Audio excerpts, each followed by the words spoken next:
warahmatullahi wabarakatuh. Perkenalkan, nama saya Ahmad Ikhtar Fuadi, NIM 2110701146. Di sini saya akan mewawancarai mengenai asas-asas umum pemerintahan yang baik. Langsung saja, saya akan bertanya 5 pertanyaan mengenai asas-asas umum pemerintahan yang baik. Pertama, bagaimana asas-asas umum pemerintahan yang baik menurut Bapak? Asas pemerintahan yang baik. Asas itu sebenarnya kalau dari istilah bahasa itu dasar dalam penyelenggaraan administrasi pemerintahan yang baik dan benar. Artinya di situ tidak merupakan produk hukum, tapi sesuatu nilai yang punya nilai yang baik dalam menjalankan administrasi. Asas-asas umum pemerintahan yang baik itu diantaranya yang sesuai dengan implementasinya kepada masyarakat, yang istilahnya yang mampu diterapkan dengan baik dalam penyelenggaraan administrasi negara. Yang nomor 2, mengapa asas-asas umum pemerintahan yang baik harus diterapkan di pemerintahan negara? Kenapa asas itu penting? Karena meskipun istilahnya tidak melakukan produk formal, tetapi asas-asas pemerintahan itu menjadi role model atau landasan dasar dalam penyelenggaraan pemerintahan. Jadi kalau tidak sesuai atau memang tidak bermanfaat, terutama bagi penyelenggaraan, terutama untuk penyelenggaraan pemerintahan, ya, artinya program yang dijalankan pemerintah itu tidak ada manfaatnya terhadap masyarakat. Jadi mengapa penting? Karena ya asas itu yang nantinya menjadi istilahnya ujung tombak pemerintahan dalam mensejahterakan masyarakat. Yang ketiga, apakah asas-asas umum pemerintahan sudah berjalan di negara kita? Kalau selama ini, terutama yang beberapa tahun belakang, pemerintah menjalankan administrasi negara dengan sangat baik, terutama salah satunya diantaranya adalah asas kepastian hukum, di mana pemerintah dalam menjalankan kebijakannya terutama berdasarkan dengan undang-undang yang ada, pengelolaan sumber daya sesuai dengan undang-undang. Kemudian kalau kita lihat salah satunya yaitu keterbukaan. Selama ini penyelenggaraan administrasi negara, terutama apa yang direncanakan oleh pemerintah, itu bisa dilihat oleh masyarakat banyak. Artinya keterbukaan bahwa pemerintah contoh melakukan pembangunan yang dijalankan di beberapa daerah, di setiap daerah itu dapat dilihat seberapa anggarannya dari mana, kemudian tujuannya pembangunan itu apa, masyarakat bisa menilai. Terus kemudian ada namanya asas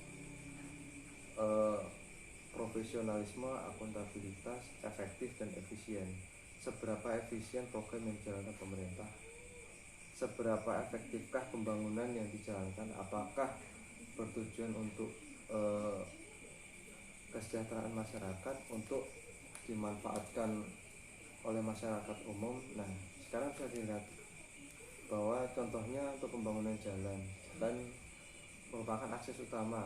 Tujuannya ya untuk memperlancar akses masyarakat, kedua memperlancar mobilitas perekonomian, katakanlah untuk mengangkut hasil produk tani, menjual hasil produk tani dan sebagainya. Yang keempat, di Indonesia sendiri apakah sudah menerapkan asas-asas umum pemerintahan yang baik?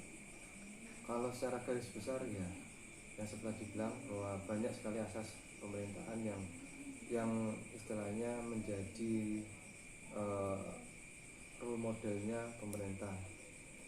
Selama ini kita bisa lihat seberapa besar, seberapa baiknya asas-asas itu diterapkan. Contohnya tadi, kalau pembangunan atau kebijakan yang diterapkan pemerintah itu memang bertujuannya untuk kebaikan masyarakat. Artinya kalau secara keseluruhan Indonesia terutama ke belakang ini, semoga kedepannya sudah menjalankan dengan baik. Nah, sekarang tinggal kita dari pihak penyelenggara pemerintah dan masyarakat sama-sama istilahnya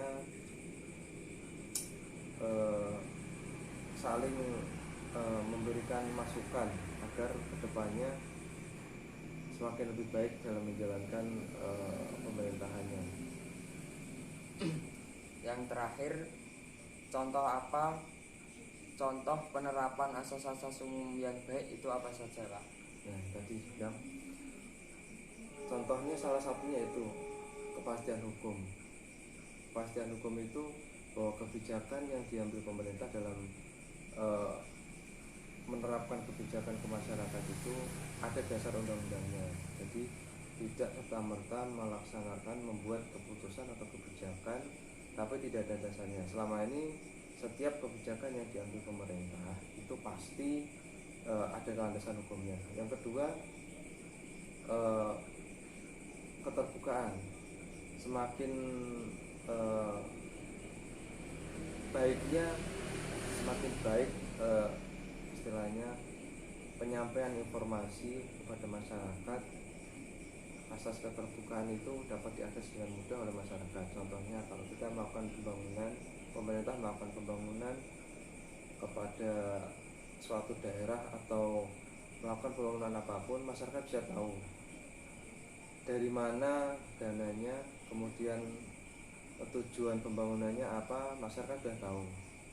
Terus kemudian ketidakberpihakan dan kemanfaatannya. Tujuan pembangunannya itu untuk apa? Manfaatnya seperti apa? Apakah bisa dirasakan masyarakat? Contohnya kalau yang sekarang ini pembangunan infrastruktur. Nah, di situ ada asas kemanfaatan. Apa sih manfaat tujuan utama dibangun jalan? Kenapa harus membangun jalan? Kenapa yang sekarang 10 tahun ke belakang ini yang digencarkan adalah infrastruktur? Ya tujuannya pertama, kalau saya pribadi menilai bahwa tujuannya adalah untuk mempermudah akses mobilitas masyarakat.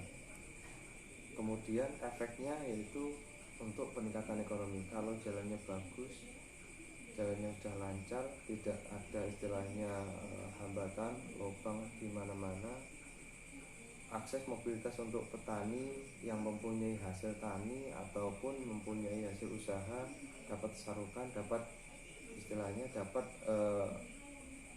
dipasarkan ke lebih yang luas lagi, ke daerah-daerah yang mungkin yang belum terjangkau, nah bisa terjangkau. Nah, makanya salah satu contohnya yaitu asas kemanfaatan tadi, bahwa pembangunan itu dibangun, pemerintah membangun itu pasti ada manfaatnya.